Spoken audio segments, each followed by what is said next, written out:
Hi, my name is Mason Blake, and I'm going to be discussing the oppression of vulnerable populations or outgroups in the Progressive Era. First, we will be discussing the oppression of women.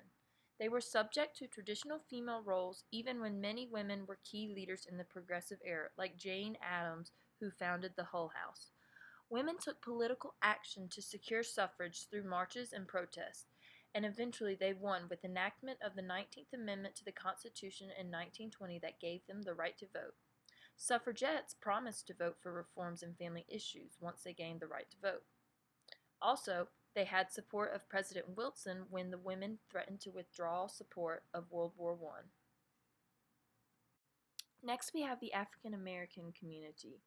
Jim Crow laws were enacted in southern states, and in Plessy versus Ferguson, it upheld the Jim Crow legislation for separate but equal facilities for African Americans and whites. Also, African Americans up north experienced poverty and oppression as well, and it wasn't subject to just the South. African Americans came up with strategies to deal with the adversity that they were facing. They developed self help and charities, they participated in church groups, and they formed their own settlement houses.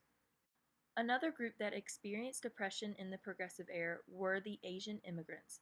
It was very prominent in the West Coast, and they suffered extensive poverty and discrimination.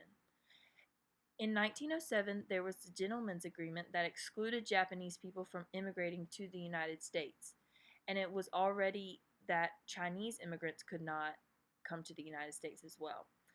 There was also the Alien Land Laws of 1913 and 1920, which prohibited land ownership of Japanese residents.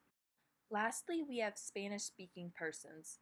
Mexican immigrants could move freely between the U.S. and Mexico, and it created a labor force for farming and ranching, but Latinos were brutally oppressed in agricultural settings and cities in the Southwest, and it led to organized mutual aid funds to provide insurance, funeral, and limited welfare benefits for Spanish speakers.